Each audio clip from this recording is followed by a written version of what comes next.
Dicen que la venganza es un plato que se sirve frío, pero para Elena, la venganza era el fuego que la alimentaba, la promesa silenciosa hecha sobre la tumba de su padre que se convirtió en su única razón de existir. Era un fantasma con un rostro hermoso, una mujer que podía urdir la mentira perfecta, pero no podía acallar la verdad ensordecedora de su pérdida. Con su pasado destruido y su futuro por escribir, se escapa al único lugar que tiene la llave de su venganza, una gala deslumbrante, un mundo de sombras y poder que no es el suyo. Es un acto de guerra disfrazado de entrada, una sola noche para encontrar la debilidad de un rey. Pero entre la multitud, una mirada la encuentra, y pertenece a un hombre que posee la ciudad desde su trono de cristal y acero. Él es Franco Costello, un nombre susurrado con temor, un hombre tallado en control y silencio, un arquitecto de imperios, un depredador que ve la falla en todo y en todos. No se le acerca con una amenaza, se le acerca con un desafío, con una mirada que ve el fuego detrás de sus ojos y con una quietud que domina toda la sala. Su conexión no es un encuentro casual, es una prueba. Ella no buscaba un aliado, buscaba un objetivo. En su lugar, encontró un espejo. Esta es la historia de una mujer que hizo de la venganza su mundo entero, hasta que conoció al único hombre cuyo pasado era un reflejo perfecto y trágico del suyo. Es un relato de cómo la línea entre cazador y presa puede desdibujarse y de cómo un hombre que no confía en nadie puede obsesionarse con la única mujer que entró en su vida con una mentira. Así que contén la respiración y deja que el primer secreto te arrastre a nuestra historia. Comenta con un emoji de Black Pound peón si crees que los juegos más peligrosos son los que se juegan con el corazón y suscríbete para más historias de hombres peligrosos y las mujeres que se atreven a desafiarlos. Prepárate para una historia sobre una mujer en una misión de venganza y el jefe de la mafia que conquistó su corazón. El vestido era un arma, rojo, el color de la sangre y la venganza. Elena alisó la tela de seda que se ceñía a sus curvas, el material frío contra su piel febril. En el espejo de cuerpo entero de su modesto apartamento no se veía a sí misma. Veía un personaje, una fachada meticulosamente construida para una sola noche, para un solo propósito. Su cabello oscuro estaba recogido en un elegante moño bajo, exponiendo la vulnerable línea de su cuello, una deliberada contradicción con la armadura que llevaba. Sus manos, normalmente firmes, temblaban ligeramente mientras cogía el pequeño bolso de terciopelo negro. Dentro, solo lo esencial, una invitación, un pintalabios y la fotografía mental del hombre al que había venido a destruir. Franco Costello. El nombre resonaba en su mente como una campana fúnebre. Respiró hondo, el aire llenando sus pulmones pero sin calmar la tormenta que se desataba en su pecho. Muestra, no cuentes, se recordó, la máxima de su antiguo profesor de interpretación. No muestres nerviosismo, muestra confianza, no muestres miedo, muestra poder. Esa noche no era Elena, la chica cuyo mundo había sido reducido a cenizas. Era una aparición, un misterio envuelto en seda roja, lista para entrar en la boca del lobo. El salón de baile del Metropolitan Grand Hotel era un asalto a los sentidos. El brillo de 1000 cristales de las gigantescas lámparas de araña se fracturaba en el aire, danzando sobre hombros desnudos y joyas caras. El murmullo de conversaciones poderosas era una sinfonía de secretos y tratos, salpicada por el tintineo de las copas de champán. El aire era denso, pesado por el aroma de las orquídeas y la obscena riqueza que circulaba allí. Elena olía el poder, una mezcla embriagadora de dinero viejo y nueva ambición, y debajo de todo, un sutil toque de peligro, como el ozono antes de una tormenta. Se movió entre la multitud con una gracia estudiada, la espalda recta, la barbilla alta. Cada paso era deliberado, cada sonrisa que ofrecía a un rostro pasajero era una máscara. Sus ojos, sin embargo, no sonreían, escaneaban, buscaban, cazaban. Cogió una copa de champán de una bandeja que pasaba, el frío del cristal un punto de anclaje en el vórtice de sus emociones. Su corazón martilleaba contra sus costillas, un latido frenético que parecía demasiado fuerte en el controlado estruendo de la sala. «Está aquí», pensó. «Puedo sentirlo». Y entonces el murmullo de la sala cambió. No fue un cambio drástico, sino un sutil desplazamiento de energía, como si la presión atmosférica hubiera caído de repente. Las conversaciones flaquearon, las sonrisas se volvieron más rígidas. La gente se enderezó, sus miradas girando discretamente hacia la gran entrada arqueada. Elena siguió la corriente invisible y lo vio. Franco Costello no entró en la sala, la consumió. No era el hombre más alto, ni el más ostentosamente vestido. Llevaba un traje negro impecable, confeccionado con una precisión que hablaba más de poder que cualquier joya. Era la quietud a su alrededor lo que lo definía. Se movía con una economía de movimientos, una certeza letal que hacía que todos los demás parecieran torpes y ruidosos. Su pelo era oscuro, veteado de plata en las sienes, y su rostro parecía tallado en piedra con una mandíbula fuerte y una boca que no parecía acostumbrada a sonreír. Pero fueron sus ojos los que le cortaron la respiración a Elena. Eran de un azul hielo sorprendentemente claro y parecían absorber toda la luz de la sala, sin reflejar nada a cambio. Eran los ojos de un depredador supremo, ojos que lo veían todo, lo analizaban todo y no revelaban nada. Se detuvo, mientras uno de sus hombres le susurraba algo al oído. Franco no se giró, simplemente asintió de forma casi imperceptible. Su mirada recorrió la sala, un barrido lento y posesivo. Elena sintió sus ojos pasar sobre ella, un contacto físico, un escalofrío que le recorrió la espalda. Por un instante sintió un pánico primario, el instinto de la presa que acaba de ser avistada. Forzó a sus dedos a aflojar el agarre de la copa. «Mantén la calma. Tú eres la cazadora, no la presa». El plan era simple, en teoría. Hacerse notar, intrigarle, usar su belleza y su misterio como cebo para acercarse lo suficiente como para encontrar una debilidad, una grieta en su fortaleza. La ejecución, estaba descubriendo, era otra cosa. Estar en la misma habitación que él, respirar el mismo aire, era como estar cerca de un campo de fuerza. La intensidad que proyectaba era abrumadora. Se alejó del centro de la sala, situándose cerca de un gran ventanal con vistas a la noche centelleante de la ciudad. Fingió interés por las luces, dándole la espalda, un movimiento calculado para despertar la curiosidad. En una sala donde todos competían por su atención, la indiferencia era una provocación. Sintió que se acercaba antes de oírlo. Fue un cambio en el aire detrás de ella, una sombra que bloqueó la luz del salón de baile. Su aroma le llegó primero, no una colonia fuerte, sino algo más sutil e infinitamente más masculino. Una mezcla de lana cara, un toque de whisky y algo más, algo limpio y fresco, como el aire de la noche. «Parece perdida en sus pensamientos», dijo una voz a su lado. La voz era exactamente como la había imaginado. Profunda, tranquila, con un timbre que vibraba en el aire y parecía instalarse directamente en sus huesos. Elena se giró lentamente, componiendo sus facciones en una expresión de leve sorpresa. «Solo admiraba las vistas», respondió, su propia voz un poco más entrecortada de lo que le hubiera gustado. «Es fácil perderse en ellas». Sus ojos azules la evaluaron. No era la mirada de apreciación de un hombre que mira a una mujer hermosa. Era más profunda, más analítica. Era como si estuviera tratando de leer las páginas de un libro escrito en un idioma que no conocía, pero que estaba decidido a descifrar. «Hay vistas mucho más interesantes aquí dentro», dijo, y la comisura de su boca se elevó en algo que era casi una sonrisa, pero no llegó a sus ojos. El gesto mínimo la desconcertó. «Depende de lo que esté buscando», replicó ella, encontrando un valor que no sabía que poseía.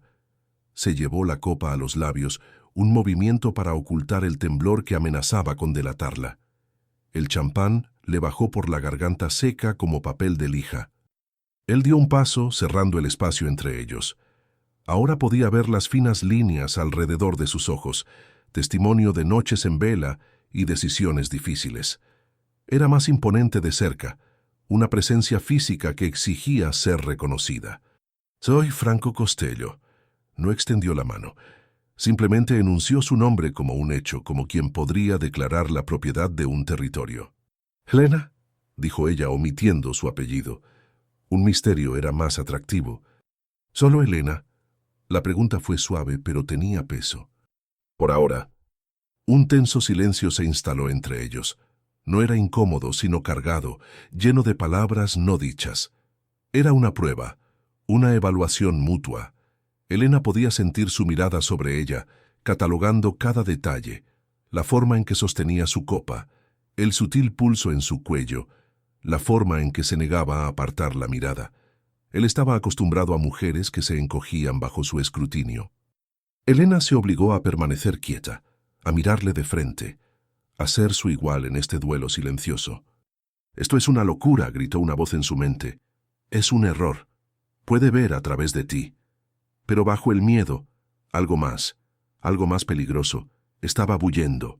Una chispa de euforia, la emoción de bailar tan cerca del fuego.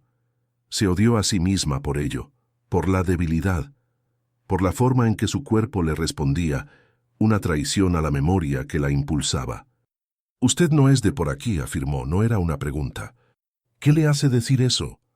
«Nadie en esta sala está mirando las luces de la ciudad», dijo, su tono bajo y confidencial.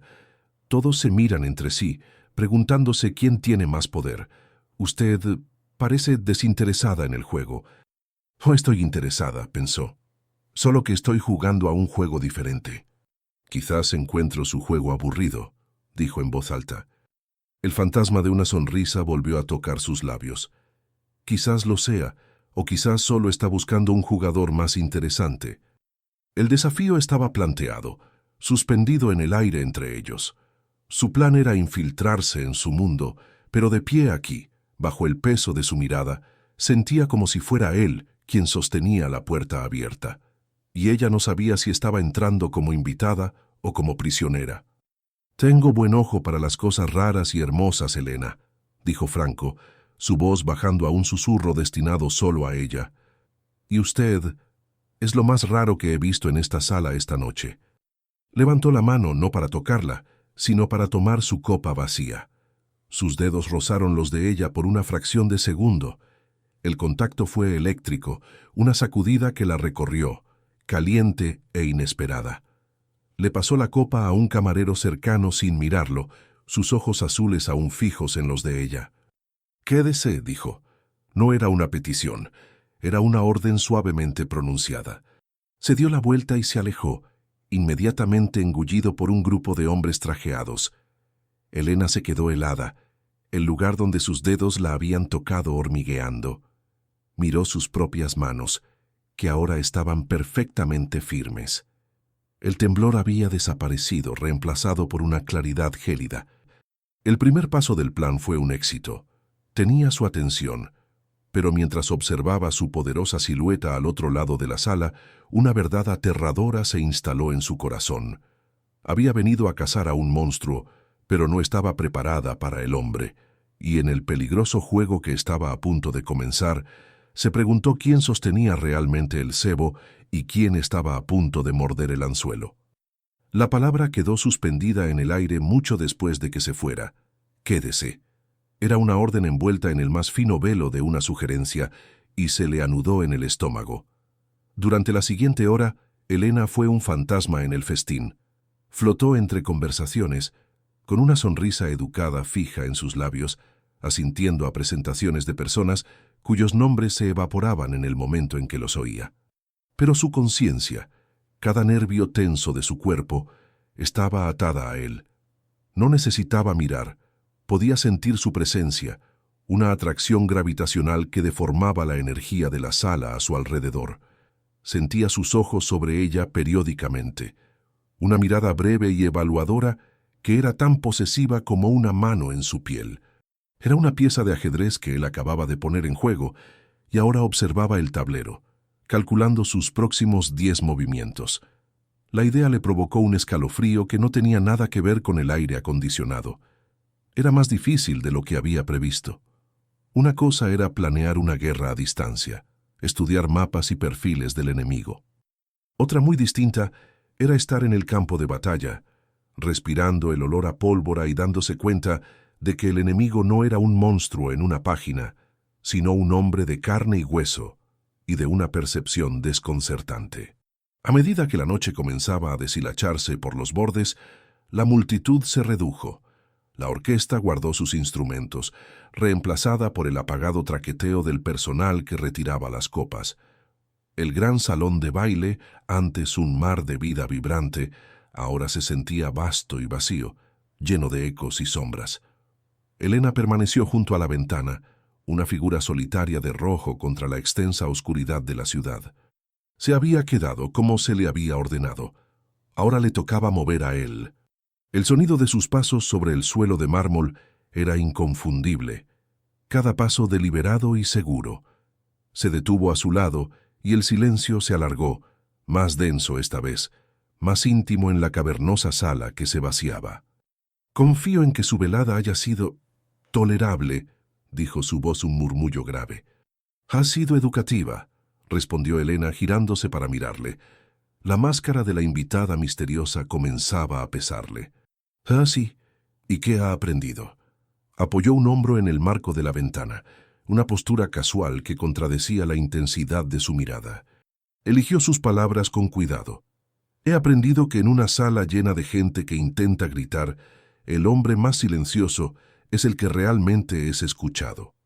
Un destello de algo, sorpresa, respeto, cruzó sus facciones antes de ser reprimido.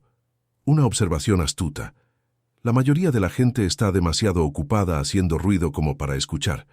La estudió, con la cabeza ligeramente inclinada. Usted escucha, usted observa. ¿Por qué? Ahí estaba el precipicio.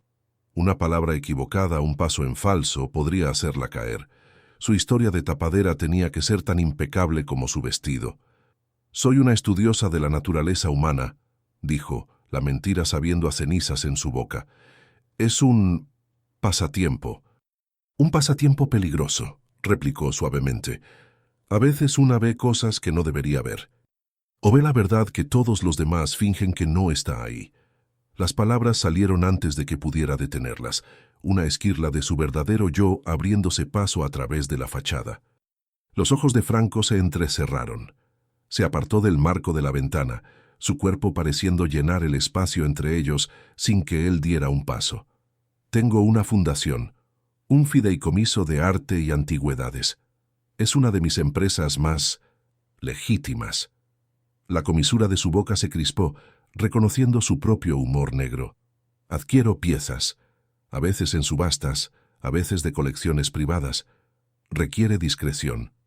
Y un ojo agudo para el valor, para lo que es auténtico y lo que es una falsificación inteligente». Elena sintió que su corazón comenzaba a latir de nuevo a su ritmo frenético. Sabía a dónde iba esto. Era el momento. La puerta se estaba entreabriendo. ¿Por qué sentía que eran los barrotes de una jaula cerrándose? «Estoy buscando una asesora», continuó su voz suave como el terciopelo. «Alguien que verifique las posibles adquisiciones, alguien con buen ojo y la capacidad de moverse en círculos como este sin hacer ruido». Hizo una pausa, dejando que la implicación flotara en el aire. «Alguien como usted». La oferta era ridícula.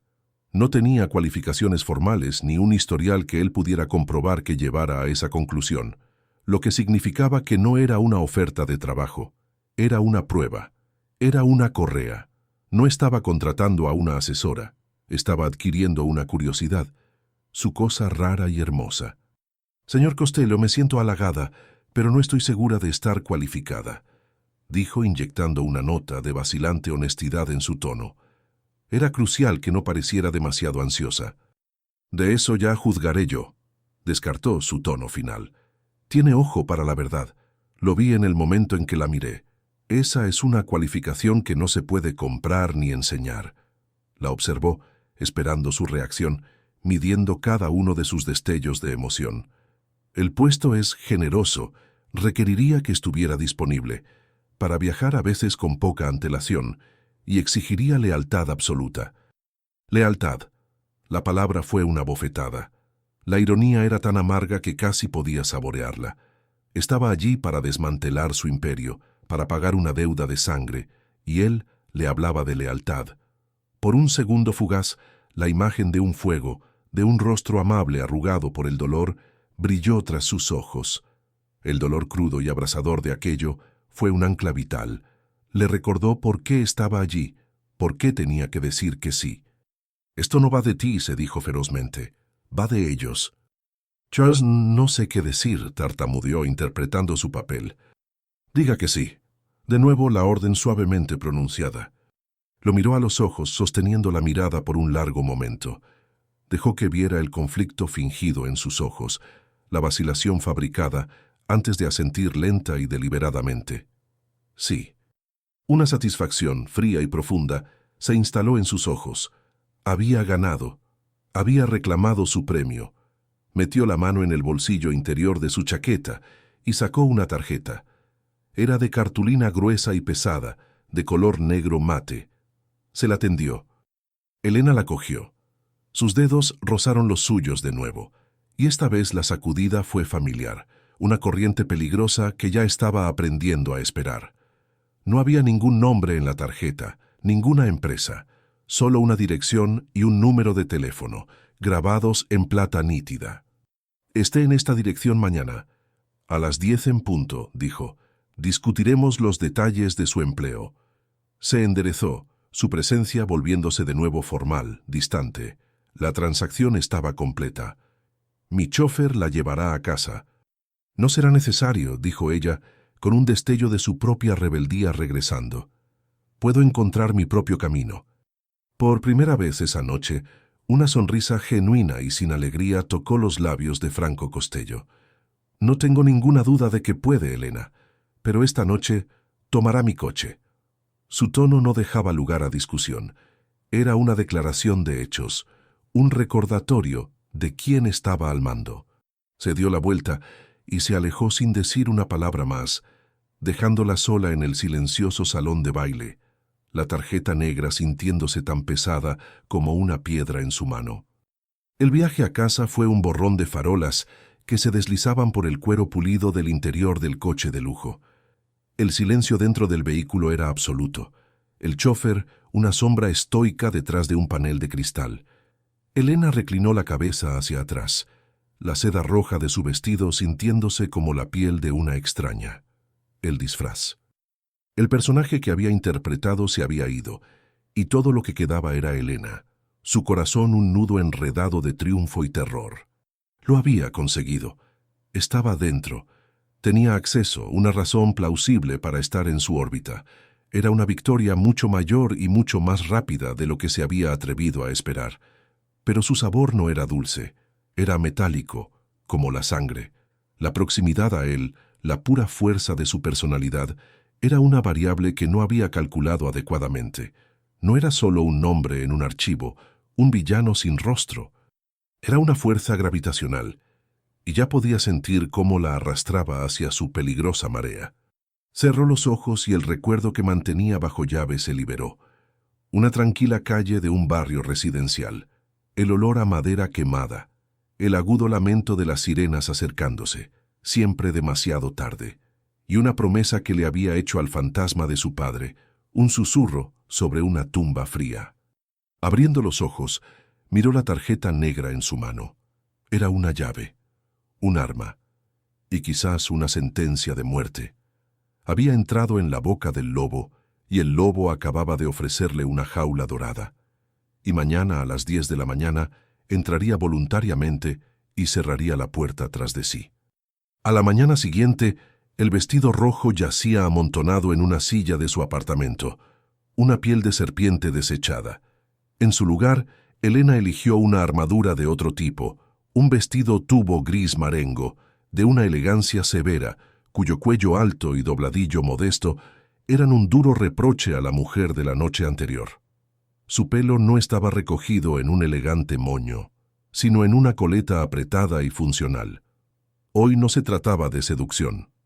Se trataba de infiltración. Era un soldado presentándose a servicio. El pensamiento era sombrío, pero calmó el temblor de sus manos mientras se aplicaba una barra de labios de tono neutro.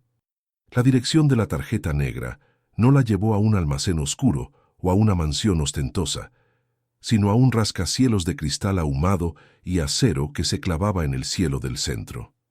Imperio Costello estaba grabado en discretas letras plateadas sobre las puertas giratorias. El vestíbulo era una catedral del poder corporativo, todo mármol reluciente y eficiencia silenciosa. Olía a aire limpio y frío, y a dinero, mucho dinero. Elena sintió una oleada de náuseas. Este imperio, pulido y legitimado, se construyó sobre los cimientos de vidas rotas, incluida la de su familia. Dio su nombre a la recepcionista, una mujer con una sonrisa plácida que no llegaba a sus ojos. Sin decir palabra, la mujer tecleó en un ordenador y luego señaló hacia un grupo de ascensores privados. El ático. El señor Costello la está esperando. No había ningún botón que pulsar dentro del ascensor. Las puertas se cerraron con un suave y definitivo siseo, y la cabina comenzó su ascenso, silencioso y desconcertantemente rápido. Elena vio subir los números de los pisos, cada uno un paso más alto hacia las nubes, un paso más lejos de la tierra firme de su antigua vida. Apretó la palma de la mano contra la fría pared de acero, anclándose. «Esto es por papá», coreaba en su mente las palabras una oración desesperada.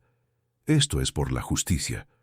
El ascensor se abrió directamente a una zona de recepción que estaba vacía, salvo por un único y enorme cuadro abstracto, un caótico remolino de negro y dorado que parecía absorber todo el sonido. La alfombra era tan gruesa que amortiguaba sus pasos, haciéndola sentir como una intrusa en un espacio sagrado. Una mujer de aspecto severo, con un traje oscuro, apareció por una puerta lateral. «Por aquí», fue todo lo que dijo. La condujo por un pasillo ancho y minimalista hasta un par de imponentes puertas de madera oscura y pulida. La mujer abrió una, la sostuvo, y luego se retiró, cerrándola tras Elena con un clic pesado y definitivo. El sonido de la puerta al cerrarse resonó en el silencio como un disparo. La oficina de Franco no era una oficina, era un reino. Una pared entera era un único panel de cristal que ofrecía una vista impresionante, casi divina, de la ciudad que se extendía abajo. El escritorio era una vasta extensión de madera oscura, vacío a excepción de un elegante ordenador portátil y un pequeño dragón de jade intrincadamente tallado. El aire olía a cuero envejecido, a café recién hecho y al mismo aroma tenue y limpio que se adhería a él. Era el olor del control absoluto. No estaba detrás del escritorio. Estaba de pie junto a la ventana, de espaldas a ella, con las manos entrelazadas a la espalda. Miraba su ciudad. «Dicen que desde un punto de vista lo suficientemente alto», dijo, su voz tranquila y resonante, sin darse la vuelta. «La gente parece hormigas, insignificantes, fáciles de aplastar». La sangre de Elena se heló. No era una observación casual, era una declaración de principios, era una advertencia. «Creo que depende de la persona que mira», respondió, su voz firme a pesar del frenético aleteo en su pecho. Entonces se giró lentamente. Llevaba otro traje impecable, este de un azul marino profundo, pero había prescindido de la corbata. El cuello abierto de su camisa blanca e impecable le daba un aire relajado que era más amenazador que cualquier formalidad. Sus ojos azules la recorrieron, observando su vestido severo, su coleta apretada. Notó la transformación y un destello de algo ilegible pasó por su mirada. «Una respuesta interesante», dijo alejándose de la ventana. No caminó hacia ella, sino que paseó a lo largo del cristal, sus movimientos fluidos y depredadores como una pantera patrullando el borde de su territorio. «Venga aquí». Sus pies parecían de plomo, pero obedeció cruzando el vasto espacio hasta que estuvo a su lado, con la ciudad a sus pies. La altura era vertiginosa. Por un momento sintió un impulso aterrador e irracional de caer, de dejar que el cielo la tragara y pusiera fin a esta farsa.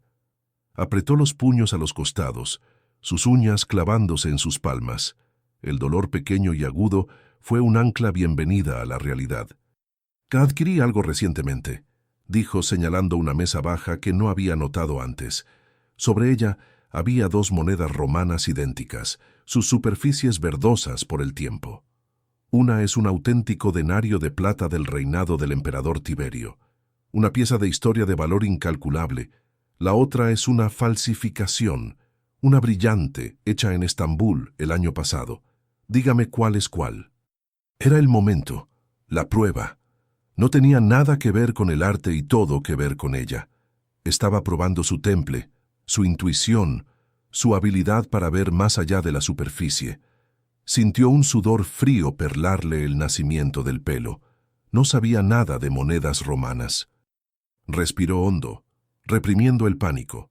No podía mostrar ignorancia, no podía mostrar debilidad. Tenía que interpretar el papel que él le había asignado, la mujer con ojo para la verdad. Helena se inclinó sobre la mesa, su mente corriendo. No miró los detalles de las monedas, los perfiles de los césares o las inscripciones en latín. No sería capaz de detectar un defecto ahí. En su lugar, intentó sentirlas. Recordó a su padre, un arquitecto, diciéndole que las cosas viejas tienen un peso, un alma. Mira la historia, Helena, no solo la estructura.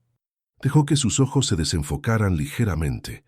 Una moneda parecía inerte sobre el paño de terciopelo. Era perfecta, casi demasiado perfecta. Sus bordes eran nítidos, la imagen definida. La otra parecía diferente. Sus bordes eran más suaves, desgastados por 1000 manos, 1000 bolsillos, 2000 años de existencia. Había una muesca microscópica cerca de la barbilla del emperador, una imperfección que no hablaba de un error de un falsificador, sino de una vida vivida. Tenía una presencia, un peso. Se enderezó y miró directamente a Franco.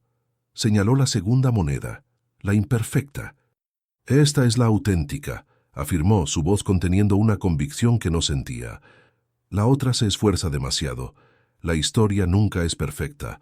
Son las imperfecciones las que cuentan la verdadera historia». El rostro de Franco era ilegible. La miró fijamente durante un largo y silencioso momento, y Helena sintió como si toda su alma estuviera siendo pesada y medida. Lo había apostado todo a un retazo de filosofía medio recordado y a una corazonada.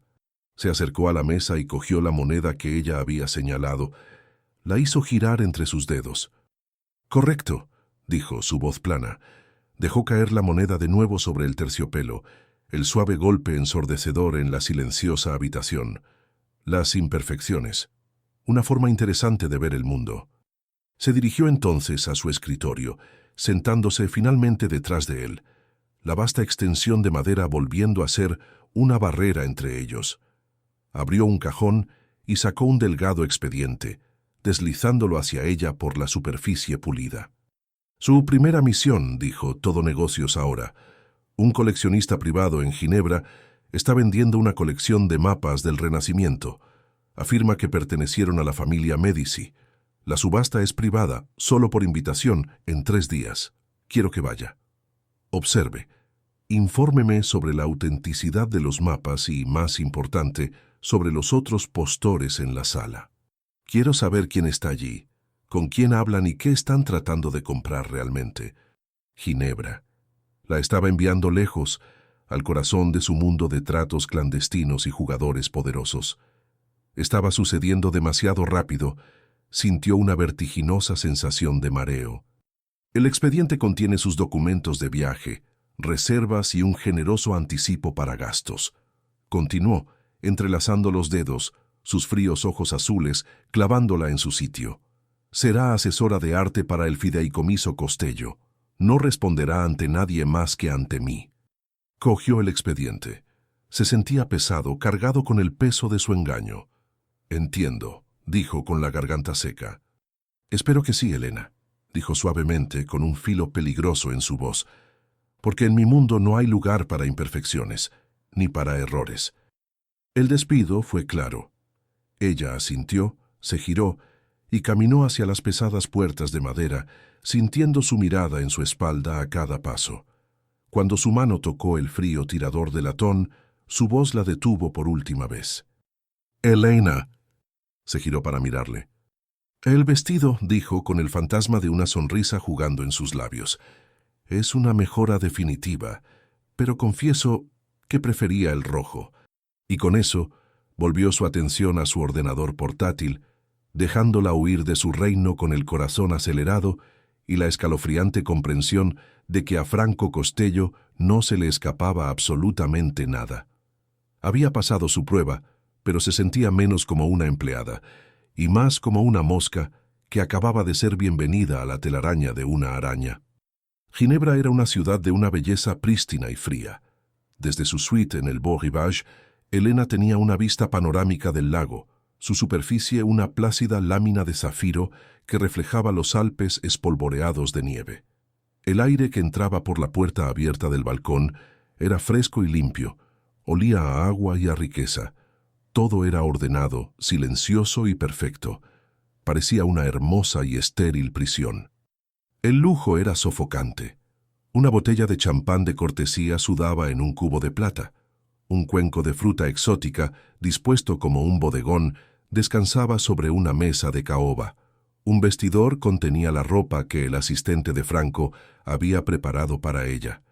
Una cuidada colección de piezas discretas y poderosas de diseñadores que Elena solo conocía por las revistas. Era otro disfraz para otro papel. Cada jersey perfectamente doblado, cada par de zapatos elegantes, era un recordatorio de que no estaba allí como ella misma. Era una extensión de la voluntad de Franco Costello, una pieza cuidadosamente elegida para ser movida a través de su tablero internacional.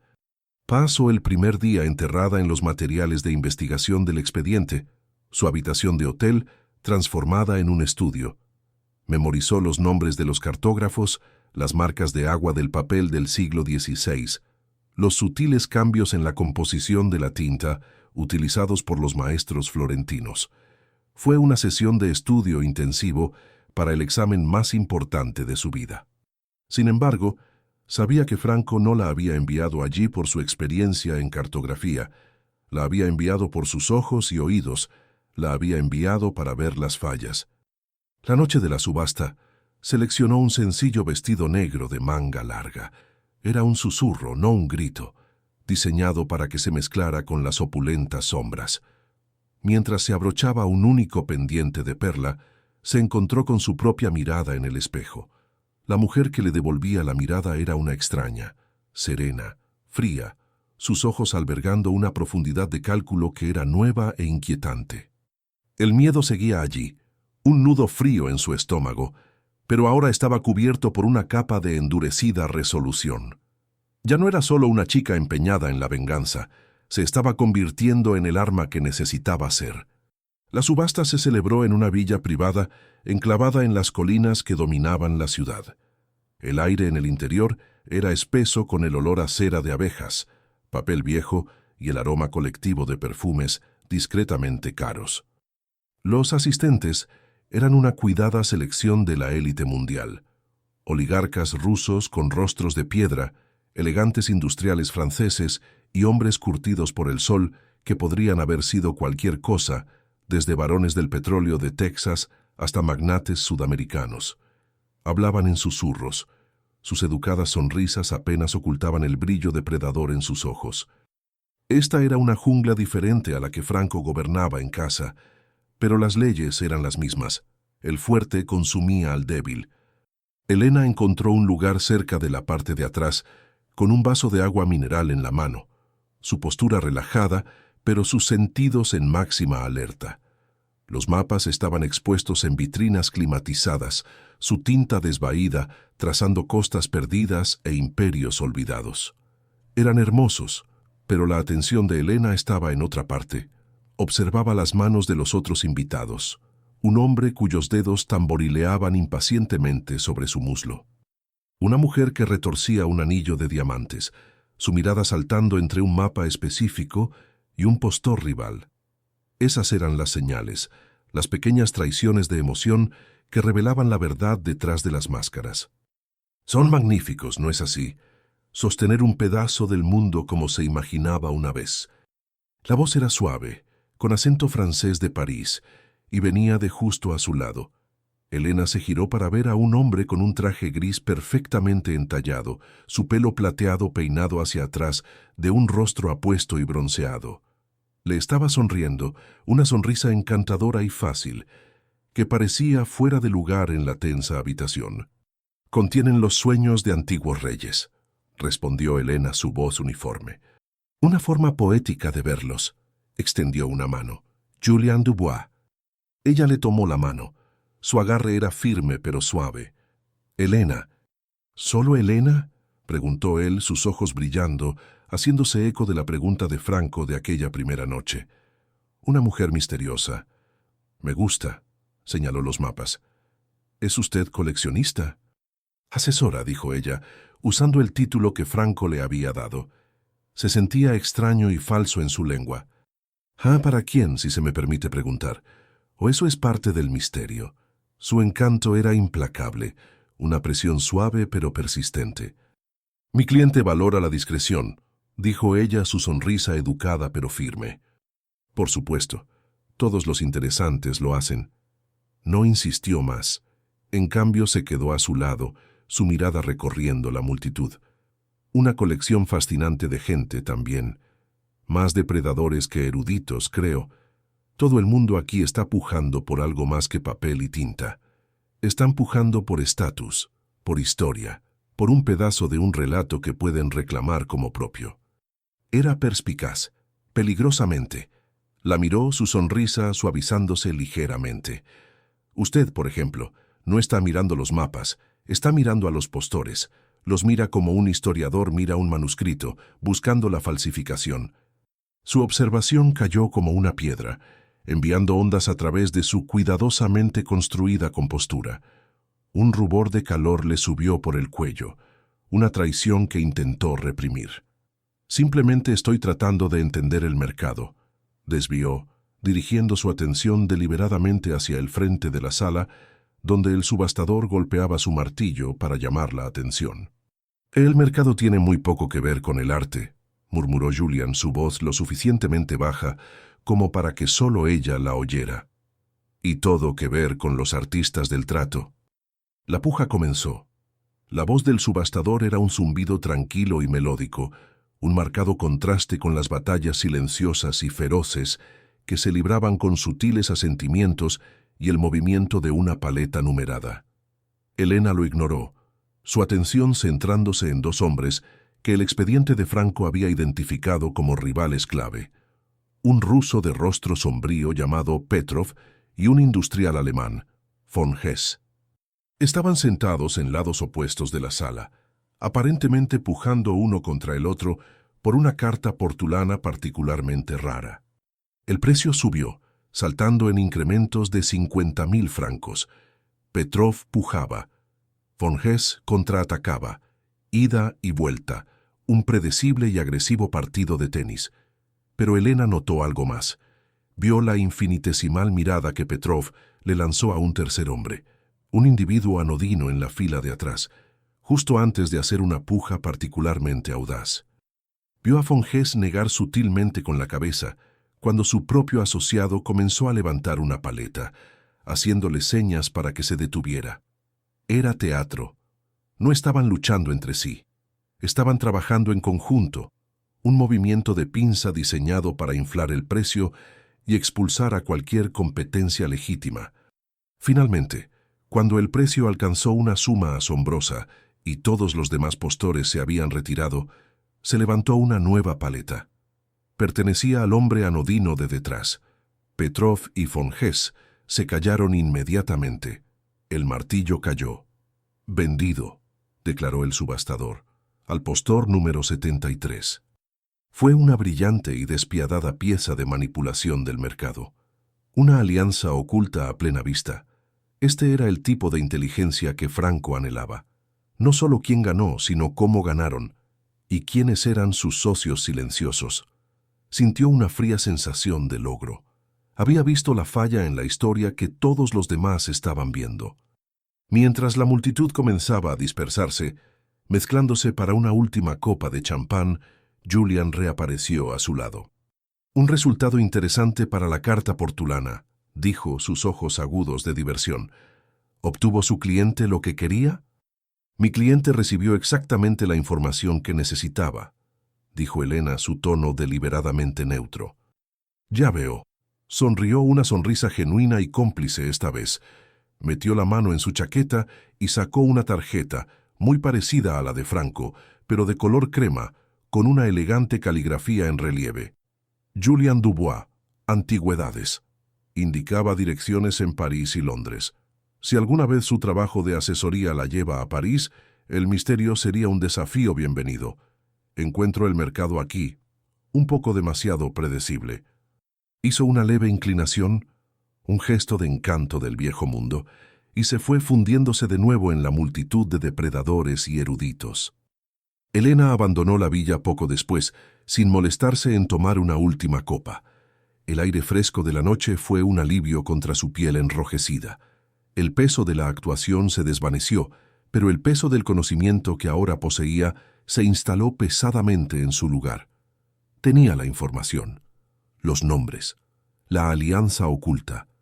Tenía el arma que Franco la había enviado a adquirir. De vuelta en el estéril silencio de su suite de hotel, la vista del lago Plácido parecía burlarse de ella. Se quedó en el centro de la habitación, la opulencia sintiéndose más extraña y obscena que nunca. Lo había logrado. Era una buena espía. Un sentimiento frío y hueco se abrió dentro de ella. Su padre había sido un constructor, un hombre que creaba cosas. Ella se estaba convirtiendo en un instrumento de destrucción. Se acercó al teléfono de la mesita de noche. Era mediodía en los Estados Unidos. Franco estaría en su oficina, su reino en el cielo, esperando. La idea de su voz, tranquila y autoritaria, le envió un escalofrío de aprensión por la espalda. Informarle no era solo completar una tarea, era alimentar a la bestia, era demostrar su valía, incrustándose más profundamente en el mismo mundo que había destruido el suyo. Su mano se cernió sobre el auricular, su reflejo un fantasma pálido y distorsionado en la superficie pulida del teléfono. Tenía la verdad, y ahora tenía que entregársela al único hombre que sabría exactamente cómo usarla. La llamada telefónica fue breve y quirúrgicamente precisa. Elena entregó sus hallazgos en un tono plano y sin emociones, informando sobre la guerra de pujas amañada y la sociedad silenciosa entre Petrov y von Hess. Detalló el nombre del hombre que era su testaferro, el Postor 73. No ofreció opiniones ni análisis, solo hechos. Al otro lado de la línea, Franco guardó silencio, un vasto vacío que escuchaba. El silencio era más desconcertante que cualquier interrogatorio. Cuando terminó, hubo una pausa tan larga que pensó que la línea se había cortado. «Usted ve los hilos», dijo finalmente él. Su voz un murmullo grave que le provocó un escalofrío a pesar de los miles de kilómetros que los separaban. «No solo las marionetas. Bien hecho. Vuelva a casa». La línea se cortó. No fue una conversación, fue una convocatoria. 24 horas después, estaba de nuevo frente a las pulidas puertas de madera de su oficina. Esta vez no hubo vacilación. La asistente de aspecto severo simplemente asintió mientras se acercaba y le abrió la puerta, como si su presencia fuera ahora una parte esperada e integrada de esta máquina fría y eficiente. Franco estaba detrás de su escritorio, con un teléfono pegado a la oreja, hablando en un italiano rápido y bajo. Le hizo un gesto para que se sentara en una de las sillas de cuero frente a él. Era la primera vez que la invitaba a sentarse. El gesto fue un cambio sutil pero significativo en su dinámica. Ya no era solo una curiosidad que observar, era una jugadora que se sentaba a la mesa. Se sentó, con la espalda recta, las manos entrelazadas en el regazo y esperó. Lo observó, estudiando las duras líneas de su rostro mientras escuchaba, la forma en que su mandíbula se tensaba ante algo que decía la persona al otro lado. Exudaba una especie de quietud depredadora, una energía contenida que hacía que la vasta oficina se sintiera pequeña y cargada. Finalmente, terminó la llamada con una frase seca y final y colgó el teléfono. El silencio descendió de nuevo. Petrov y von Hess han sido una espina en mi costado durante meses, dijo rompiendo el silencio. Sus ojos azules se fijaron en ella. No eran fríos y evaluadores hoy. Eran agudos, enfocados, como un halcón que divisa a su presa desde una gran altura. Han estado bloqueando una expansión de envíos que estoy planeando en el Báltico. Las subastas de arte son la forma en que lavan su dinero y se comunican con sus socios bajo una apariencia de legitimidad. La información que me trajo me da una palanca. Me da una palanca para abrir su pequeña alianza. Hablaba de ello de forma tan clínica, un mundo de poder y violencia reducido a una simple transacción comercial. Elena sintió el familiar nudo de repulsión apretarse en su estómago, pero mantuvo su rostro como una máscara plácida. «Me alegro de que la información fuera útil», dijo, su voz cuidadosamente modulada y neutra. «Útil». La comisura de su boca se crispó. Elena fue magistral. Hizo en una noche lo que mis otras fuentes no han logrado hacer en 6 meses. El elogio, directo e inesperado, fue más desarmante que cualquier amenaza. Le envió un calor confuso, un arrebato de orgullo por el que se odió a sí misma de inmediato. Estaba allí para destruir a este hombre, no para ganarse su aprobación. Desvió la mirada, fijándola en el pequeño dragón de jade de su escritorio. Franco notó la dirección de su mirada. Se inclinó hacia adelante, el tenue aroma de su café y el olor limpio y frío de su presencia flotando sobre el escritorio. «¿Le gusta?», preguntó, su voz más suave. «Es precioso», admitió ella.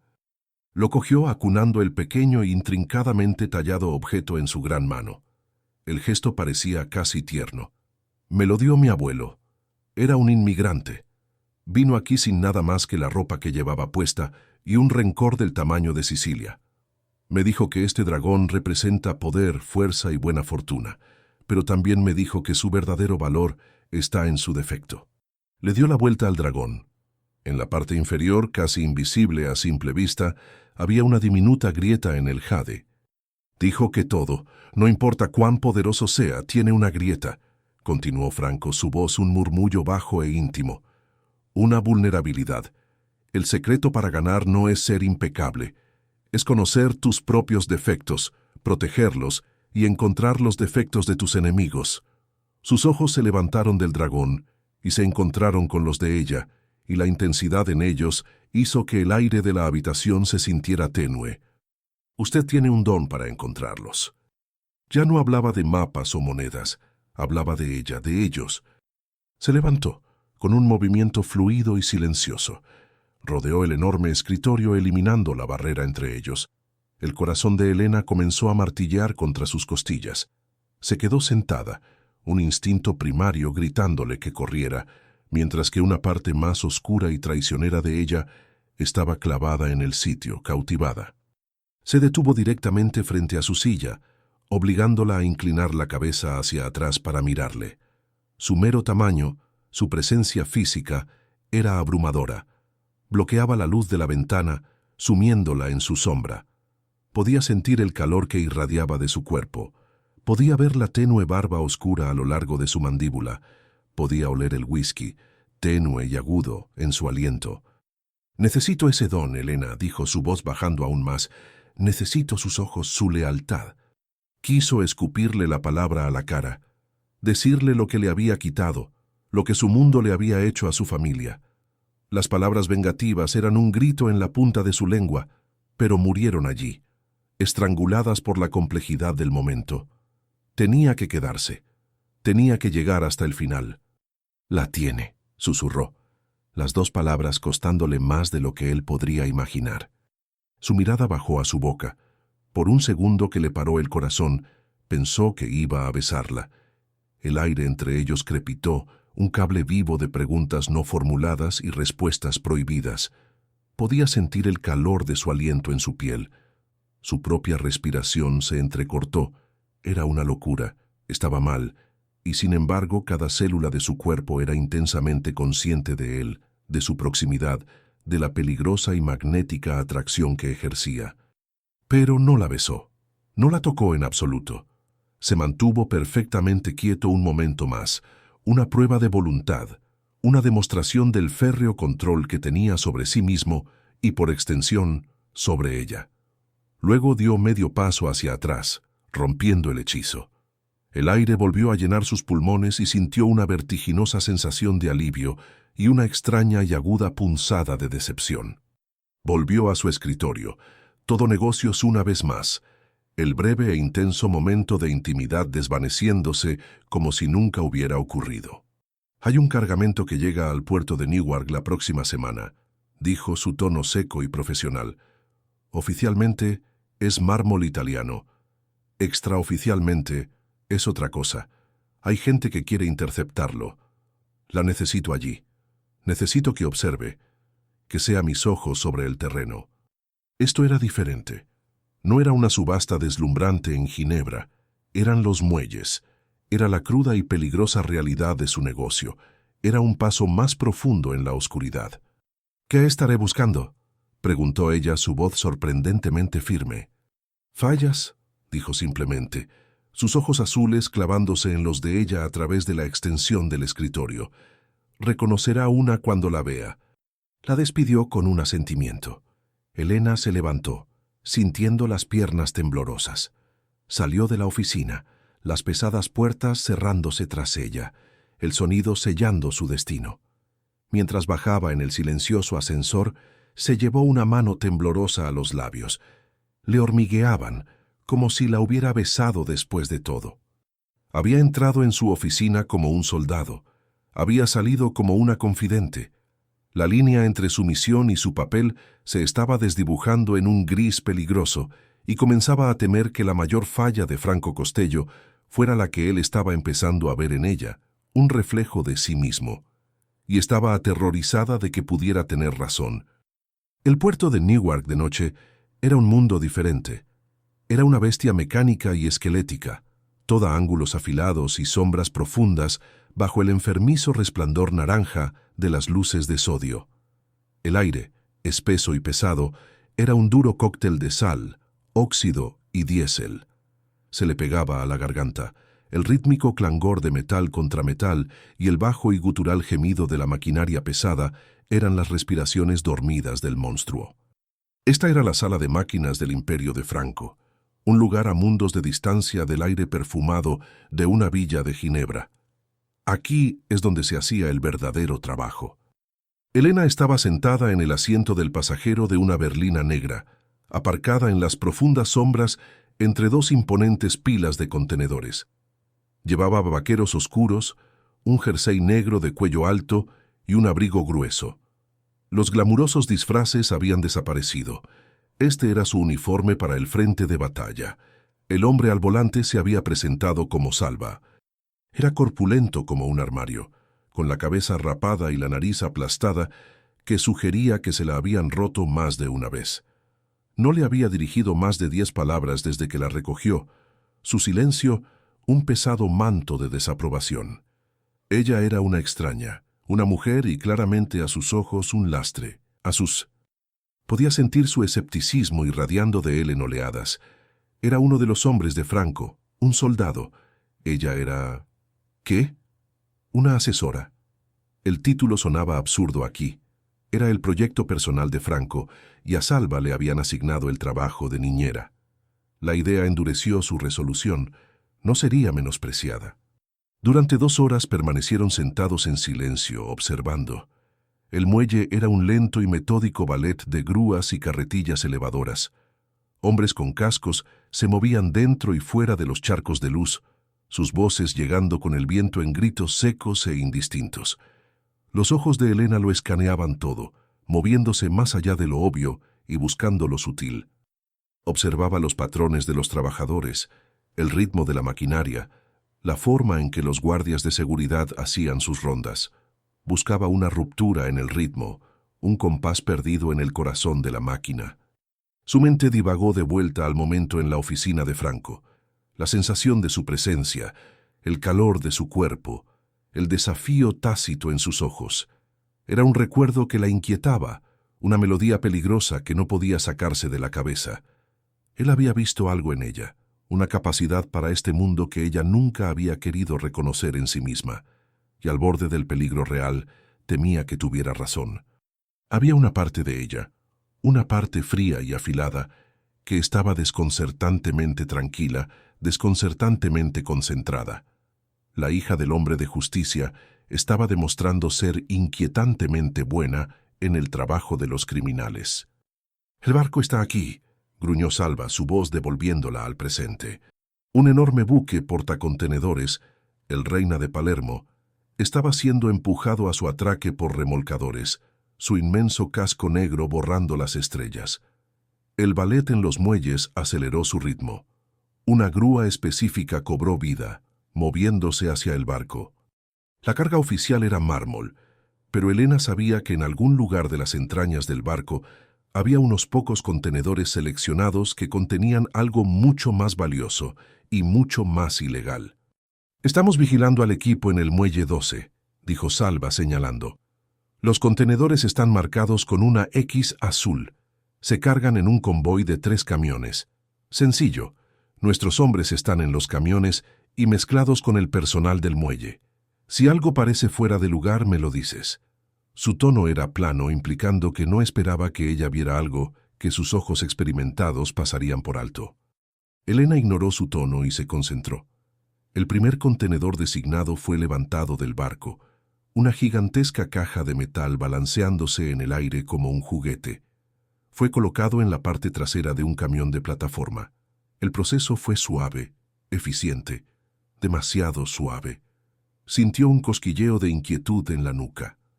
«La historia nunca es perfecta», le había dicho a Franco. Escaneó la escena de nuevo, no mirando el contenedor, sino a la gente a su alrededor. Fue entonces cuando lo vio. Una falla. Era pequeña, casi insignificante.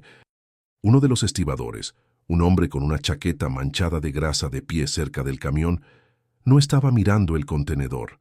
En un lugar donde una caja de varias toneladas cayendo era una amenaza constante, todo el mundo miraba las grúas. Pero este hombre estaba mirando la puerta. Seguía lanzando miradas hacia la entrada principal del puerto, un sutil y repetitivo giro de su cabeza. Sacó un paquete de cigarrillos de su bolsillo, sus manos torpes. Encendió uno, la pequeña llamarada de la cerilla iluminando un rostro brillante de sudor, a pesar de la fría noche. «Salva», dijo Elena, su voz tranquila pero firme.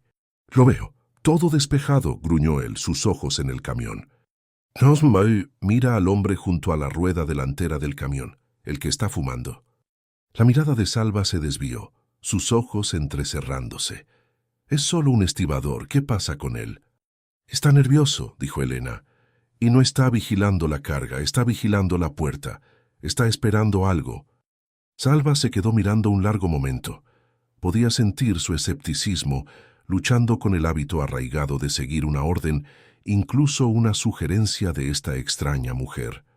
«Podría ser cualquier cosa», dijo finalmente, pero había una nueva nota de incertidumbre en su voz.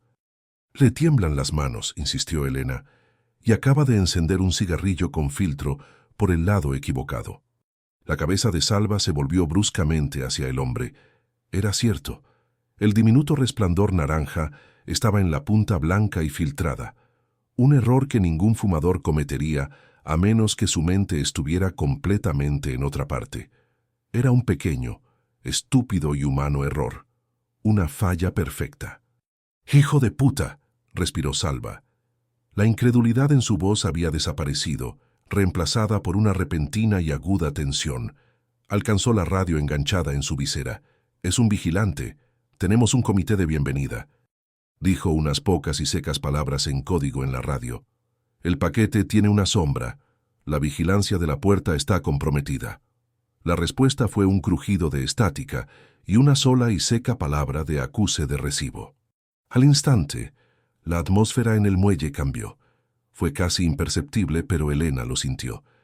Los movimientos de los hombres que ahora sabía que eran de Franco se volvieron más deliberados, sus posturas cambiaron.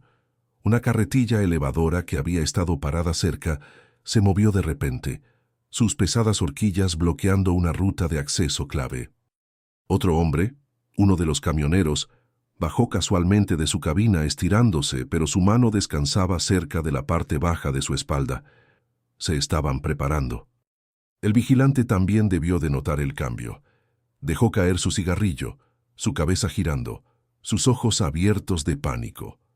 Comenzó a retroceder, girándose para correr. Y entonces se desató el infierno. La puerta principal se abrió de golpe, y dos todoterrenos negros con las luces apagadas entraron a toda velocidad en los muelles, sus neumáticos chirriando sobre el pavimento.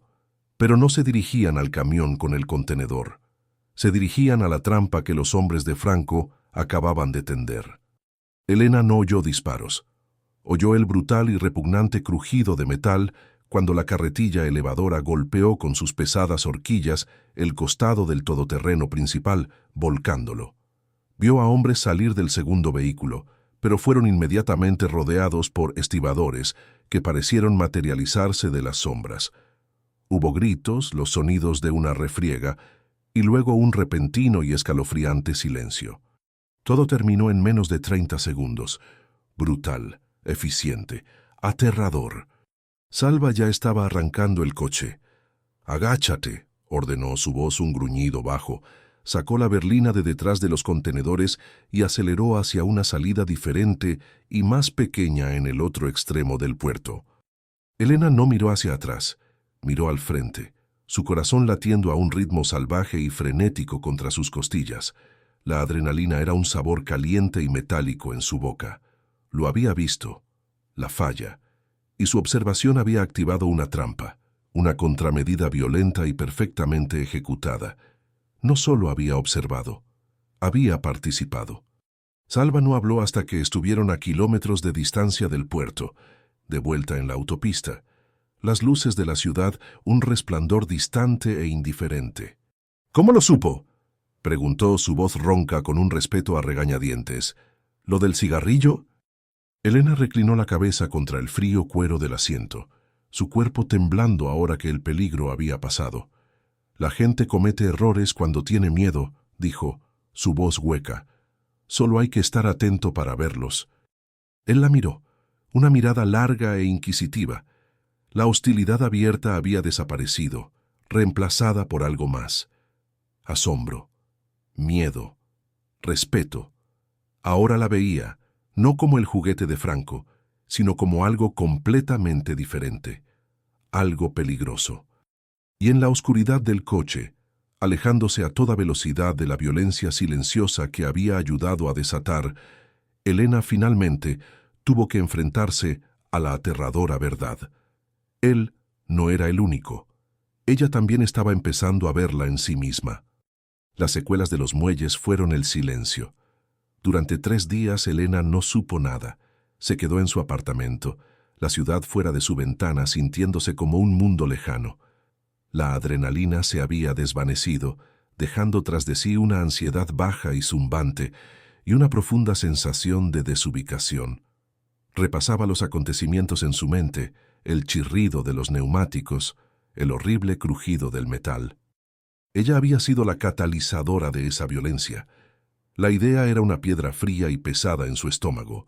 Se había propuesto exponer un mundo de brutalidad, pero en cambio se estaba convirtiendo en una experta en sus mecanismos. Se encontró mirándose al espejo y sin reconocer a la mujer que le devolvía la mirada. Sus ojos parecían más oscuros, su expresión más reservada. Los bordes suaves de la chica que había llorado a su padre se estaban afilando hasta convertirse en algo afilado y duro. ¿Era esto lo que requería la justicia? ¿O era este el coste de la venganza, convertirse en aquello mismo que buscabas destruir? La pregunta la atormentaba durante las largas y silenciosas horas. Al 4.º día llegó la llamada. No fue una llamada telefónica, sino un golpe en su puerta.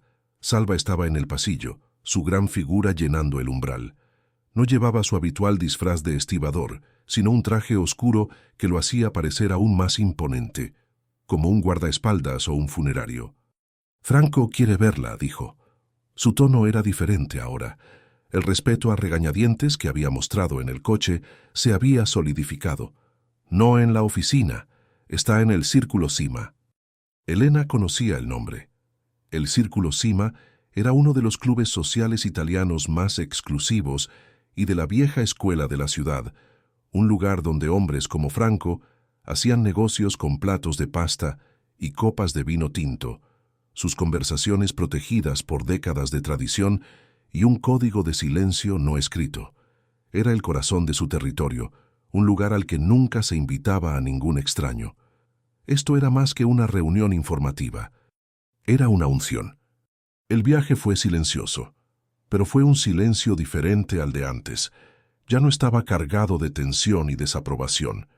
Era la quietud de la experiencia compartida, un sombrío reconocimiento de la línea que habían cruzado juntos en el puerto. El Círculo Cima no tenía letrero. Era una simple casa de piedra rojiza en una calle tranquila y arbolada, sus ventanas oscuras y poco acogedoras. Salva la condujo por un corto tramo de escaleras hasta una pesada puerta de madera. Golpeó un patrón específico y rítmico. Una pequeña rejilla se abrió, un par de ojos se asomaron y luego la puerta se abrió hacia adentro. El aire en el interior era cálido y espeso, con los olores a ajo, aceite de oliva y humo de puro. La habitación estaba tenuemente iluminada, revestida de madera oscura, las mesas cubiertas con manteles de lino blanco. Era una caricatura de una guarida de la mafia, pero los hombres sentados en las mesas eran cualquier cosa menos caricaturas. Eran mayores, sus rostros marcados por las duras líneas de vidas vividas en las sombras. Observaron su entrada, sus conversaciones flaqueando, sus ojos duros y evaluadores. La habitación cayó en un silencio pesado y vigilante. Elena sintió 100 años de historia y sospecha dirigidos hacia ella, una mujer solitaria y desconocida en su espacio sagrado. Franco estaba en una mesa al fondo, en un reservado apartado. No estaba solo. Un hombre mayor, impecablemente vestido, con una melena de pelo plateado y ojos tan astutos como los de un zorro, estaba sentado con él. Franco se levantó cuando ella se acercó, un gesto de respeto que no pasó desapercibido para los otros ocupantes de la sala. El silencio se profundizó. «Elena», dijo, su voz un ancla tranquila en el mar de miradas hostiles. «Este es mi tío, Nico Costello. Nico, esta es Elena, la asesora de la que te hablé». Nico no se levantó. La evaluó desde su asiento, sus ojos agudos captando cada detalle. Señaló la silla vacía. «Siéntate, muchacha». La orden fue suave, pero conllevaba el peso de una autoridad absoluta. Este era el patriarca, el verdadero poder detrás del trono. Elena se sentó con la espalda recta como una tabla. Podía sentir el peso del escrutinio de Nico, una presión mucho más intensa de lo que la de Franco había sido nunca. La mirada de Franco era analítica, la de su tío era profunda, del alma. Sentía como si estuviera mirando directamente a su pasado. «Franco me dice que tienes un talento poco común», dijo Nico, su voz un susurro ronco. «Dice que ves cosas que otros pasan por alto. Me contó lo que viste en el puerto. El cigarrillo. Una cosa pequeña. Pero las cosas pequeñas pueden derribar imperios». Elena simplemente asintió, con la garganta demasiado seca para hablar. «Este asunto que evitaste», continuó Nico haciendo girar el vino tinto oscuro en su copa, «era obra de la familia Antonelli, una nueva generación. Chicos jóvenes y tontos que piensan que la violencia es un sustituto de la estrategia. Han sido una molestia. Tu perspicacia nos ha dado la oportunidad de convertir una molestia en una ventaja». Apareció un camarero, colocando una copa del mismo vino tinto frente a ella. El gesto estaba claramente preestablecido. Una aceptación. «El hombre que viste», intervino Franco, su voz fría y profesional. «El vigilante. Tuvimos una conversación con él. Fue muy cooperativo. Confirmó que era una operación de los Antonelli. También nos dio la ubicación de un almacén donde guardan sus envíos de licor sin impuestos. Una pérdida vergonzosa y costosa para ellos, si las autoridades recibieran un soplo anónimo». Elena sintió un escalofrío. El hombre torpe y sudoroso de los muelles. Podía imaginar su rostro aterrorizado. Tuvimos una conversación con él. El eufemismo era aterrador. Lo había identificado, y al hacerlo, había firmado su sentencia de muerte, o peor. «Estrategia», murmuró Nico, tomando un sorbo de su vino. Miró a Elena por encima del borde de su copa. «Eso es lo que valoramos. No la fuerza bruta de una pistola, sino el sutil arte de posicionarse, de saber cuándo presionar, cuándo retirarse y cuándo tender una trampa. Franco tiene la mente para ello, pero su temperamento es un fuego. A veces forja acero, Otras veces, quema la casa. Necesita un ojo tranquilo a su lado, una mano firme. Hizo una pausa, su mirada inquebrantable. Parece pensar que tú la tienes. Fue una coronación. En esta guarida de asesinos y ladrones, este anciano la estaba ungiendo.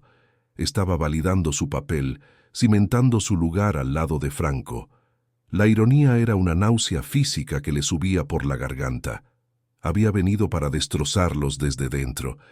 Y aquí estaba el viejo rey, invitándola al corazón de la familia. «Simplemente informo de lo que veo», dijo Elena, su voz apenas un susurro. Nico sonrió, un lento y sombrío estiramiento de sus finos labios. «¿Y qué ves ahora, muchacha? Aquí, en esta sala». La pregunta era una prueba, la prueba final. Dejó que su mirada recorriera la sala, encontrándose con las duras miradas de los hombres que todavía los observaban. Vio sospecha, sí, pero debajo de ella vio algo más, una lealtad absoluta e inquebrantable, no solo hacia Franco, sino hacia el anciano a su lado, hacia la familia, hacia el código. «Veo unos cimientos», dijo eligiendo sus palabras con infinito cuidado. «Algo construido para durar, algo que la gente está dispuesta a proteger». La sonrisa de Nico se ensanchó ligeramente. Miró a Franco y asintió lenta y deliberadamente. Era una señal de aprobación, de transferencia. Había sancionado oficialmente el juicio de Franco y, por extensión, a ella. La tensión silenciosa en la sala finalmente se rompió. Las conversaciones se reanudaron, el volumen subiendo a un bajo murmullo. La prueba había terminado. Esa noche, Franco la llevó a casa él mismo. Salva se había ido. La ciudad se deslizaba tras las ventanillas de su coche de lujo, un borrón de luces anónimas. Durante mucho tiempo, ninguno de los dos habló. El aire en el coche estaba cargado con los acontecimientos no dichos de la noche. «Le gustas a Nico», dijo finalmente Franco, rompiendo el silencio. «No le gusta a nadie». «No estoy segura de que gustar sea la palabra correcta», respondió Elena, su voz tensa. «Te respeta», corrigió Franco. «Es mejor. Gustar es fugaz. El respeto es una moneda. En nuestro mundo es la única moneda que importa». Detuvo el coche frente a su edificio de apartamentos. No se movió para dejarla salir. Se giró en su asiento, su brazo descansando en el respaldo del banco, su cuerpo en ángulo hacia ella. El espacio dentro del coche de repente se sintió imposiblemente pequeño, cargado de una intimidad peligrosa y eléctrica. «Lo que hiciste en los muelles, Elena», comenzó su voz baja y seria. «Salvaste vidas, las vidas de mis hombres. Ellos lo ven. Yo lo veo». Extendió la mano, su mano moviéndose lenta, deliberadamente. No le tocó la cara, le apartó suavemente un mechón de pelo rebelde de la mejilla, sus nudillos rozando su piel. El contacto fue ligero como una pluma, pero ardió como una marca. Fue un gesto de profunda y aterradora intimidad, más íntimo que un beso. Fue un gesto de posesión, de gratitud, de un vínculo forjado en la violencia compartida. La respiración de Elena se atascó en su garganta. Lo miró a los ojos, esos trozos de hielo azul, y por primera vez creyó ver algo más allá del frío cálculo. Un destello de calor, un indicio de vulnerabilidad, una grieta en el jade. «Ten cuidado, Franco», se oyó susurrar, las palabras una traición involuntaria a su misión. Sus ojos se oscurecieron y su mano cayó. El momento se había ido. «Entra, Elena», dijo, su voz un áspero carraspeo. «Descansa un poco». Salió del coche sin decir una palabra más y no miró hacia atrás mientras él se alejaba. Se apoyó en el frío ladrillo de su edificio, su mejilla todavía hormigueando por su contacto. Había venido aquí buscando ser un fuego que consumiría su mundo, pero estaba demasiado cerca de las llamas, y la aterradora verdad era que estaba empezando a disfrutar del calor. Las semanas que siguieron se asentaron en un ritmo extraño e inquietante. A Elena ya no se la convocaba, simplemente se esperaba que estuviera allí. Se encontró pasando más tiempo en el mundo frío y minimalista del ático de Imperio Costello que en su propio apartamento. Ya no era solo una asesora, era una estratega, un gabinete en la sombra de una sola persona. Franco le presentaba problemas, un rival que invadía su territorio, un político que necesitaba ser convencido, un trato de negocios aparentemente legítimo que parecía raro. No quería soluciones de ella, quería que encontrara la falla, el único hilo suelto que, al tirar de él, desharía todo el tapiz, Y era aterradoramente buena en ello. Veía la codicia detrás de un gesto filantrópico, el miedo enmascarado por la bravuconería de un matón, la deuda oculta que motivaba a un socio supuestamente leal. Se movía por el mundo de Franco como un fantasma, su presencia silenciosa y sus ojos agudos convirtiéndose en una entidad conocida y temida entre su círculo íntimo. Salva la saludaba con respeto. La asistente severa le traía café sin que se lo pidieran. Estaba siendo tejida en el tejido de la organización, sus hilos volviéndose indistinguibles del resto. Una noche, estaban en su apartamento privado, un espacio extenso directamente sobre la oficina.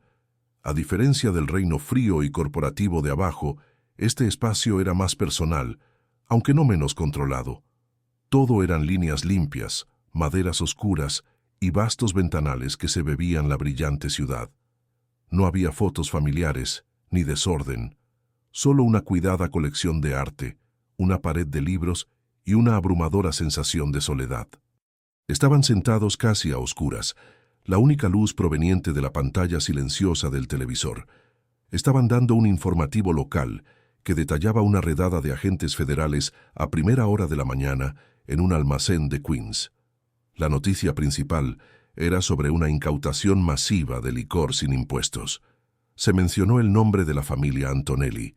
El reportero habló de un soplo anónimo. Franco hizo girar el líquido ámbar en su vaso, el hielo tintineando suavemente. Una pérdida costosa y vergonzosa para ellos, dijo, su voz un murmullo bajo y satisfecho. No estaba mirando la televisión, la estaba mirando a ella. Obra tuya. Elena miró la pantalla, las luces intermitentes de los coches de policía, las cajas que sacaban los agentes. Esa era ella. Ella había hecho eso.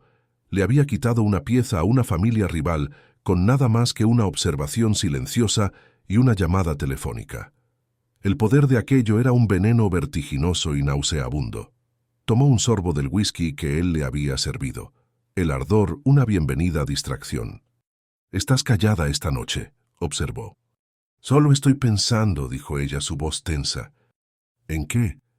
Se giró para mirarle, envalentonada por el whisky y la extraña intimidad de la habitación a oscuras.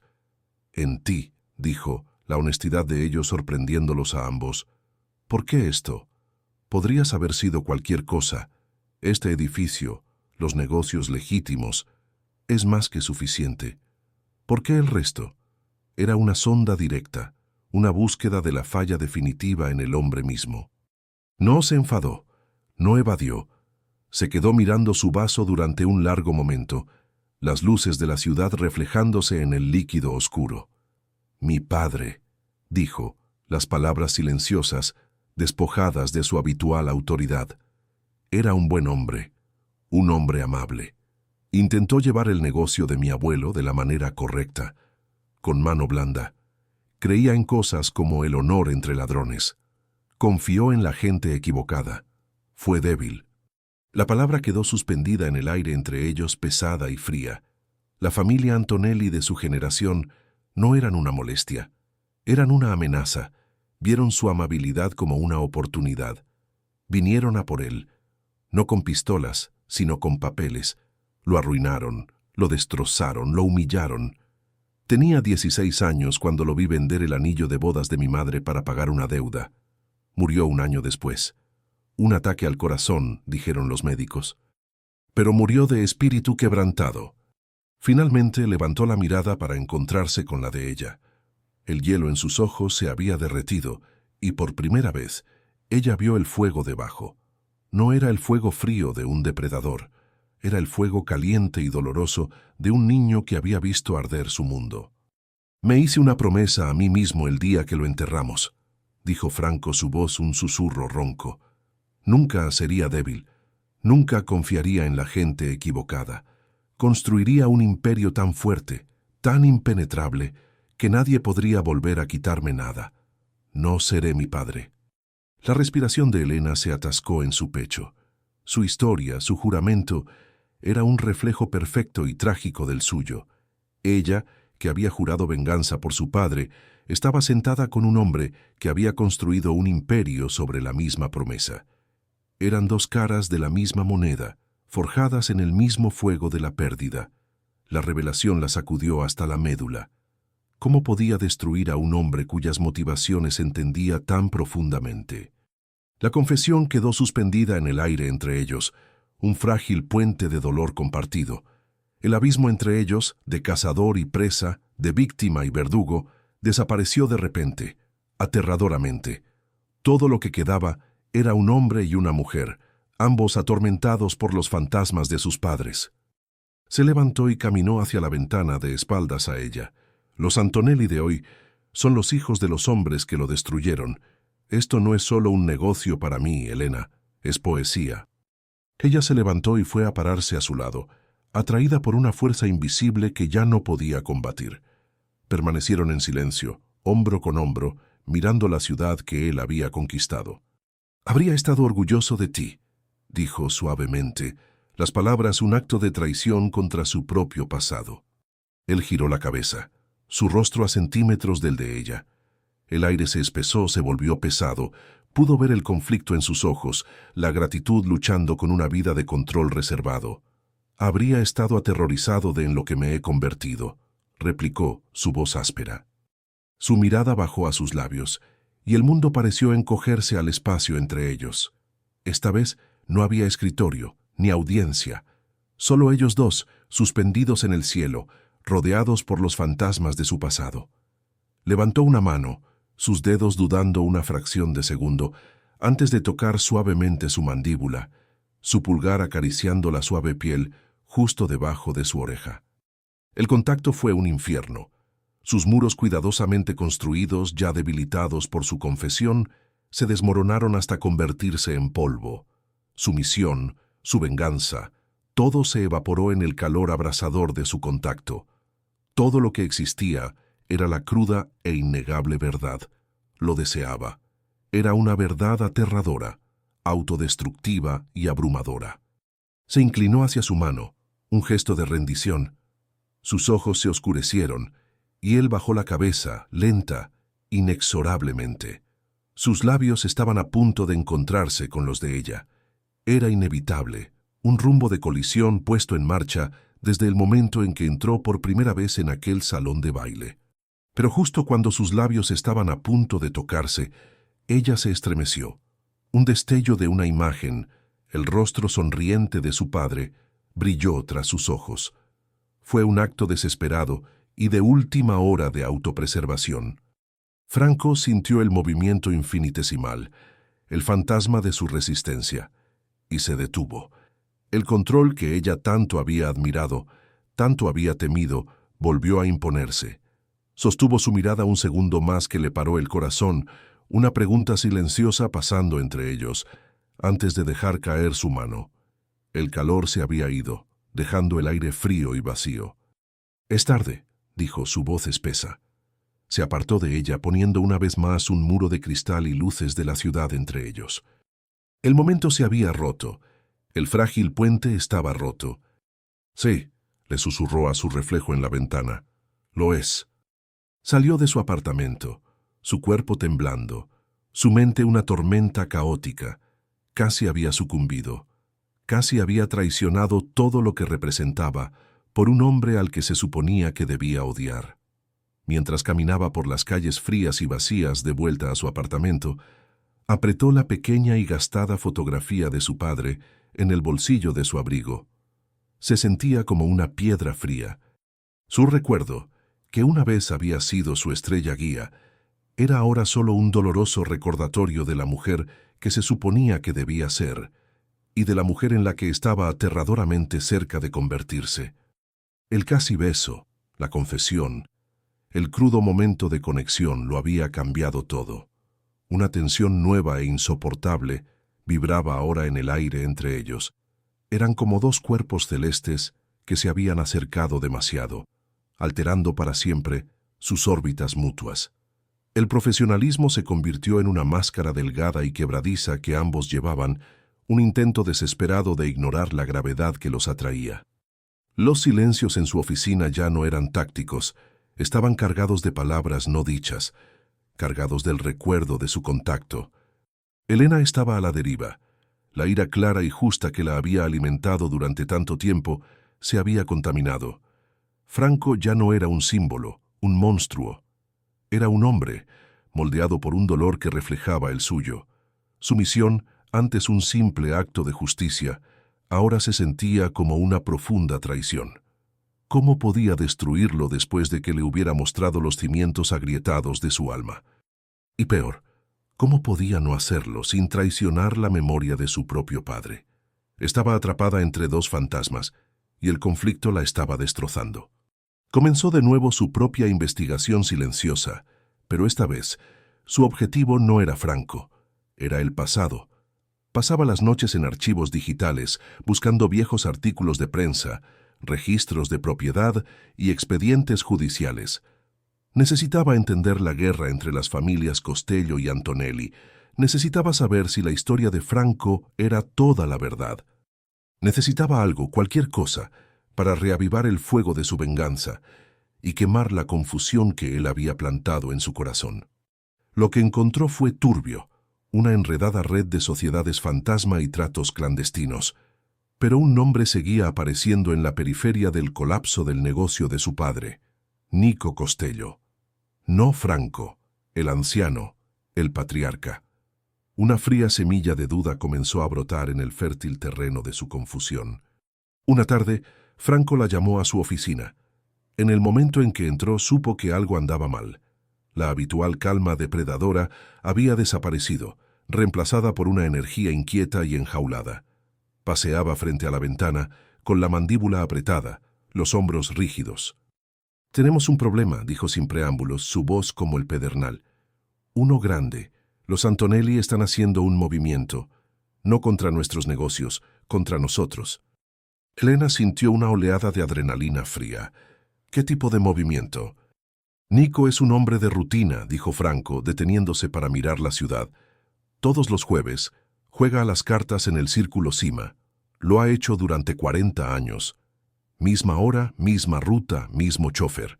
Cree que eso lo hace predecible y, por lo tanto, seguro. Llevo años diciéndole que lo convierte en un objetivo». Se giró para mirarla, y la mirada en sus ojos era cruda. «Tenemos una fuente dentro del equipo de los Antonelli. Planean atacar su coche esta noche, de camino a casa. No es una advertencia, es una ejecución». La habitación pareció inclinarse.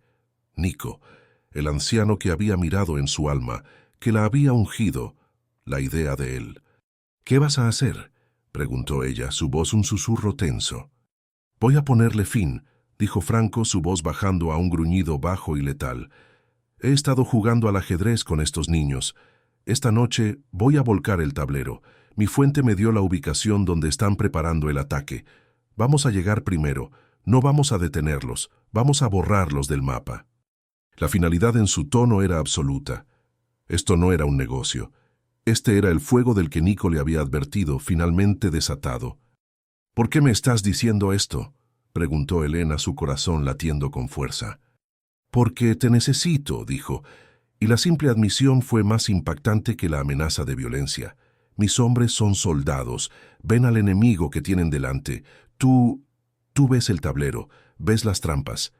Te quiero en el puesto de mando conmigo. Necesito tus ojos». El puesto de mando era una furgoneta oscura aparcada en una calle industrial, sus ventanas ofreciendo una vista clara del destartalado taller de carrocería donde se reunía el equipo de los Antonelli. El aire dentro de la furgoneta estaba cargado de tensión y del olor a ozono del banco de monitores de vigilancia electrónica. Elena se sentó frente a una pantalla que mostraba una imagen granulada en blanco y negro de una cámara oculta al otro lado de la calle. Franco estaba de pie detrás de ella, una estatua oscura y silenciosa, su presencia una fuerza palpable. Salva estaba al volante, sus nudillos blancos mientras lo agarraba. En la pantalla, Elena observó cómo varios hombres armados con armas automáticas se subían a 2 coches. Eran jóvenes, engreídos, moviéndose con la despreocupada arrogancia de niños que juegan a la guerra. Se estaban riendo. «Creen que están a punto de hacer historia», murmuró Franco desde detrás de ella, su voz un susurro venenoso. «Tienen razón, solo que no de la manera que creen». Elena sintió una oleada de náuseas. Estos eran los hombres que se suponía que debía ver como sus aliados para derribar a Franco. Pero al mirarlos, no sintió más que repulsión. Eran matones baratos, impulsados por el ego y la codicia. No estaban luchando por la memoria de un padre. Eran solo asesinos. Sus ojos escanearon la escena, su mente trabajando, buscando la falla. La falla en el plan de Franco. Su estrategia era brutal y simple: esperar a que se fueran, seguirlos y luego emboscar a los emboscadores, atrapándolos en un movimiento de pinza en un tramo de carretera desierto. Era una trampa perfecta. Pero algo andaba mal. Era demasiado fácil. Los Antonelli eran imprudentes, pero ¿eran estúpidos? ¿Organizar un ataque a Nico Costello desde un lugar tan obvio y mugriento? Se sentía teatral. «Muestra, no cuentes». «Franco», dijo su voz tensa, «esto es una actuación». «¿De qué estás hablando?», espetó él, su paciencia agotada. «Míralos», le instó señalando la pantalla. «No están actuando como un equipo de sicarios profesionales. Están actuando como gánsteres de una película. Están llamando la atención sobre sí mismos, y esta ubicación está expuesta. ¿Por qué no un garaje privado? ¿Por qué un lugar con tantas ventanas?». Se giró en su silla para mirarle, sus ojos abiertos de par en par con una repentina y horrible comprensión. «Este no es el equipo de ataque. Es una distracción. Quieren que los veas, quieren que los sigas». Franco miró la pantalla, su rostro una máscara de piedra. «Para llevarnos a una trampa». «No», dijo Elena, su mente corriendo conectando los puntos. «Para llevarte a ti a una trampa, para alejarte a ti y a tus mejores hombres de lo que realmente persiguen». «La ruta de Nico está cubierta», comenzó a argumentar Franco, pero ella lo interrumpió. «No es Nico», dijo la horrible certeza instalándose en sus entrañas. «Él es el cebo, pero no es el objetivo. Saben cómo piensas. Saben que harías cualquier cosa para protegerlo. Saben que traerías tus fuerzas más fuertes para interceptarlos. ¿A quién deja eso desprotegido?». Los ojos de Franco se abrieron de par en par, un destello de miedo frío y primario rompiendo su compostura. La única persona que nunca consideró un objetivo. La única persona que asumió que era intocable, fuera del juego. «A ti», respiró. De repente todo tenía sentido. La actuación en el taller, el cebo obvio. Toda la operación no consistía en matar a un anciano. Consistía en crear una crisis que sacaría al rey de su castillo, dejando el trono vacío. ¿Y qué era el trono? La fuente de todo su poder, su oficina, su reino en el cielo. «Salva», ladró Franco, su voz restallando como un látigo. «Al edificio, llévanos de vuelta al edificio, ahora». La furgoneta arrancó con un rugido, los neumáticos chirriando mientras Salva la lanzaba en un salvaje giro en U. Elena fue arrojada hacia atrás en su asiento, su mente dando vueltas. Miró el monitor mientras el taller de carrocería se hacía más pequeño. Los hombres allí eran una finta, un ejército fantasma. La verdadera guerra estaba ocurriendo en otro lugar. Y mientras corrían por la ciudad, de vuelta hacia la reluciente torre de cristal que representaba todo lo que Franco había construido, un único y devastador pensamiento atravesó el pánico de Elena. Su investigación, sus excavaciones nocturnas en el pasado de la familia Costello, había estado accediendo a sus servidores seguros desde su propio ordenador portátil. Había sido cuidadosa, usando encriptación, pero un hacker decidido había estado buscando una grieta en la fortaleza de Franco. ¿Y si en su búsqueda hubiera dejado accidentalmente la puerta abierta de par en par? ¿Y si la falla que estaban a punto de encontrar fuera ella? El vestíbulo de Imperio Costello era una escena de caos controlado. Los guardias de seguridad nocturnos estaban en el suelo, sus manos atadas con bridas, una clara señal de un asalto profesional y silencioso. El grupo de ascensores privados estaba abierto y oscuro. Habían cortado la electricidad. «No están aquí para robar dinero», dijo Franco, su voz peligrosamente tranquila mientras inspeccionaba la escena. La rabia había desaparecido, reemplazada por una concentración gélida y letal. «Están aquí para robar datos, nuestras operaciones, nuestras cuentas, nuestros contactos, todo». Miró a Elena y en sus ojos vio la horrible confirmación de sus temores. Él lo sabía. Van a por los servidores. «Los servidores están en una bóveda segura en el ático», afirmó Salva sacando una pistola compacta y pesada de una funda de tobillo. «Tardarían una semana en abrirla». «No si tienes los códigos», replicó Franco, su mirada todavía fija en Elena. «No si alguien les dio una llave». La acusación no fue pronunciada, pero flotaba entre ellos pesada y sofocante. «Dios mío», pensó, su sangre convirtiéndose en hielo. «¿He hecho yo esto? ¿Ha sido mi búsqueda de información el acto final de traición?» «Las escaleras», ordenó Franco apartándose de ella. «Vamos». La subida de 60 tramos de escaleras fue un ascenso agotador y trepidante a través de un edificio silencioso y muerto. Los pulmones de Elena ardían, sus piernas dolían, pero el dolor físico no era nada comparado con el torbellino en su mente. Había venido aquí para ser el agente de su destrucción y ahora corría para evitar una versión diferente de ella, una que podría haber causado sin querer. La ironía era un ácido amargo en su garganta. ¿Era esto justicia? ¿Era esto venganza? Se sentía como una broma enferma y retorcida. Salieron al piso del ático, a la silenciosa y alfombrada zona de recepción. El cuadro caótico en la pared parecía burlarse de la tensión silenciosa.